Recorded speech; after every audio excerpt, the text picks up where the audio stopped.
This is seriously getting bad, y'all. And honestly, they are really just preparing to wipe us out. Now, I've seen a lot of videos being posted here recently by other channels with warnings to go buy food or buy more food, and even scarier warnings about what is being put in our food. And you already know I've already talked about all the ways foods taste differently recently.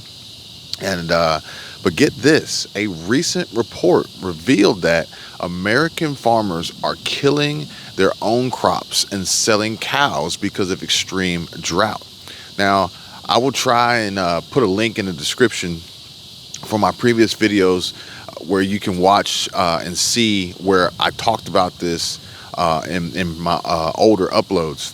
But this has been coming. This has been a warning, but it's getting worse now. Now we talked about this already with Lake Powell, Lake Mead, extremely high temperatures out west in Texas, tens of thousands of cattle mysteriously dropping dead, and lake levels and reservoirs dropping to critical dead pool levels. This was out when we were out in Nevada at Lake Mead, and the report said that nearly a recent report it's just been released that nearly 75% of U.S. farmers say this year's drought is hurting their harvest and causing, get this, now listen up, listen to this, significant crop and income loss. So this is, again, we talked about this in previous videos. The farmers are hurting too, but now it's about to get real serious. This was shared by a new survey by the American Farm Bureau Federation, and they are an insurance company and lobbying group that represents agricultural interests. And I know a lot of folks are not really big on lobbying and lobbyists, but quick question, what do you guys think about American Farm Bureau Federation lobbying for agricultural interests? Are they for us or are they against us? But apparently, just comment below, but apparently this year's drought conditions are taking a harder toll than last year's, and 37% of farmers said that they are plowing through and killing existing crops that won't reach maturity because of dry conditions. And I'm gonna have to speed this up because we got some we don't have a drought situation here. We're about to get some serious rain coming.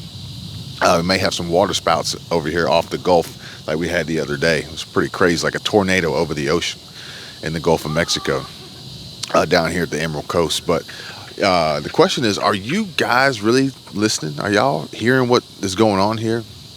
I want to repeat that so it can sink in, just in case you missed it, that 37% of farmers said that they are plowing through and killing existing crops that won't reach maturity because of dry conditions. And they said July was the third hottest month on record for the U.S. and ranked in the top 10 for every state in the West except for Montana. And the U.S. Department of Agriculture's weekly weather and crop bulletin for the week ending August 6th reported rapidly intensifying drought gripped the central and southern plains and mid-south. So, I mean, that's like half of the country, if not more. So this is just not good, y'all. I mean, it said the extreme drought is depleting topsoil moisture and significantly stressing rangeland, pastures, and various summer crops. This is a key ingredient for food shortages. Seriously, like if they can't grow the food, we're going to have shortages. This is a key ingredient for food shortages: empty shelves, price increases, inflation, and ultimately mass panic and chaos at Kroger, Winn-Dixie, Walmart, Sam's Club, Costco, Kroger, everywhere. Nobody's going to be safe. Now, there are estimates that nearly 60% of West, South, and Central Plains are experiencing severe drought or higher this year than before. Now, this all means less food is going to be available for our pantries, our refrigerators, less food for our preps and our stockpiles. And they're warning us now that the effects of this drought will be felt for years to come, and not just by farmers and ranchers, but also by the consumers, you and I.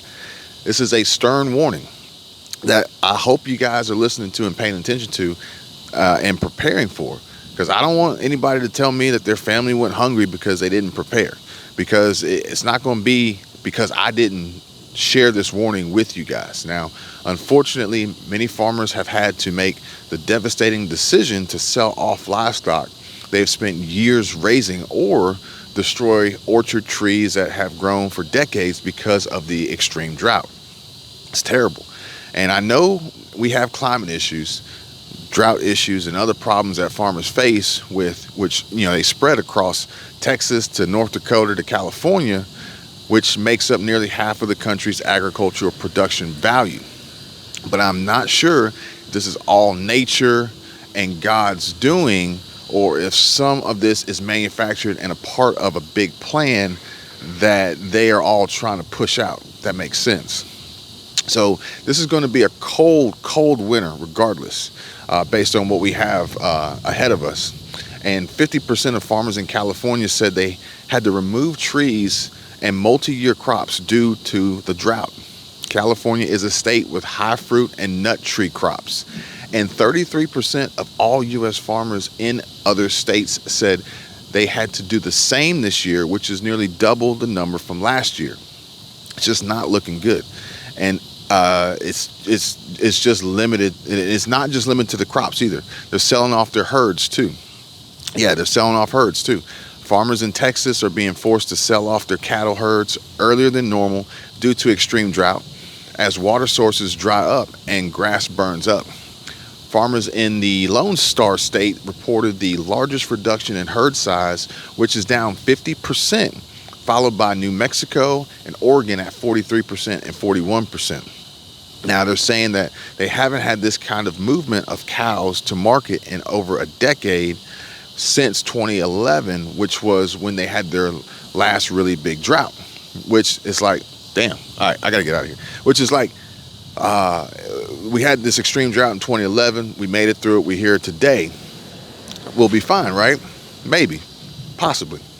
But the major difference they are experiencing now compared to 2011 is the access to water for livestock has been a key issue. And reports state that 57% of farmers and ranchers surveyed have reported local restrictions on water use, and that number has grown year over year. And according to the AFBF, key water sources in places like Lake Mead and Lake Powell, which are running below 30% of their full capacity, typically provide water to 5.5 million acres of land in 7 western states. So earlier this week, the federal government announced the Colorado River will operate in a Tier 2 shortage condition for the first time starting in January. So that means Arizona, Nevada, Mexico, they're going to be have to further reduce their water usage from the Colorado River. So not only will there be water use restrictions, and those with home gardens will more than likely see their harvests and crops wilt and die, I would expect to also see higher prices and possible fines for using too much water, or maybe even some form of water rationing. And high inflation makes it harder for ranchers to salvage their land too, which is something that they would normally do in a situation like this, to find new ways of or alternative ways of income. So although recently the cost of diesel has been falling, it is still high, and this is making it significantly more expensive to truck in additional water than before. The price of fertilizer for grass and crops and feed for animals also remains extremely expensive, which could all go to waste without adequate water. So it's kind of like, do I really want to spend the money on this as a farmer? Do I really want to invest in this if I don't have the water to actually, reap the benefits of it? So we can expect to see U.S. consumers spending more on certain food products because of the drought. And economists at the American Farm Bureau Federation said that once the market processes the excess animals sent to slaughter, the cattle and the beef, and the farmers and ranchers have a smaller breeding herd to operate off of, price increases could be coming and have the potential to last months to well over a year. And for specialty crops, it could be immediate upon harvest. Fruits, nuts, and vegetables overwhelmingly come from states that have high levels of drought. And farmers have been forced to forego planting or destroying orchards because of the drought conditions. and experts believe this will likely result in American consumers paying more for these goods, increasing our dependence on, well, paying more. We're going to pay more, period. But the other option would be to increase our dependence on relying on foreign supplies, which is not ideal. But also, we would expect to see shrinking of the amount of items available to buy at the stores. So this is kind of all what will potentially play out as a result of these droughts, these crop destructions, these herd sell-offs. And you would think, okay, well, let's just shift the items, okay? But shifting items, crops, and harvests isn't really an option either. So like, for example, California grows 80% of the world's supply of almonds, but the crop needs a specific climate and soil to grow that is pretty much limited to the parts of the country that are experiencing the worst levels of drought. So basically, let's just face it, the outlook for 2022 crop volume is not looking good right now, and it is time to prepare.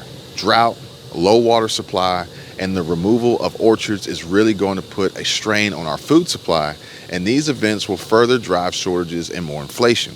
Meanwhile, Chinese authorities are attempting to induce rainfall in parts of central and southwest China to counter severe drought and a record-breaking heat wave. Asia's longest waterway, the Yangtze River, is now at record low levels, and in some stretches, there's been less than half the usual rainfall. Now, officials say that hydropower reservoirs are currently down by as much as half, and at the same time, a surge in demand for air conditioning has put power companies under extreme pressure. Now, is this starting to sound a little bit familiar to you guys? Now, provinces around the area most affected by drought and near the Yangtze River have turned to cloud seeding operations to combat the lack of rain after a 2-month-long heat wave, which has been the longest on record in China. Reports state that they are starting to launch rockets carrying chemicals into the sky, and they are not aimed at Pelosi's jet either. No, they're launching these rockets in the sky to try to induce rainfall, but the lack of cloud cover has limited successful results. Meanwhile, temperatures in neighboring provinces have exceeded 104 degrees, and government officials have asked people to keep air conditioning levels at no lower than 79 degrees. So they're trying to mitigate this problem, with millions of residents being hit with blackouts in the provinces. Rolling blackouts hit us this summer, remember? So roughly 5.4 million people in China are experiencing blackouts that are lasting hours. Factories have been forced to cut production and stop work as part of emergency measures to redirect power supplies to the homes. And hydropower reservoirs are currently down as much as half. So these are some serious warning signs that we should all be mindful of and continue to prepare for SHTF coming hard and fast. And if you haven't begun to prepare, now would be a great time to consider starting before it's too late.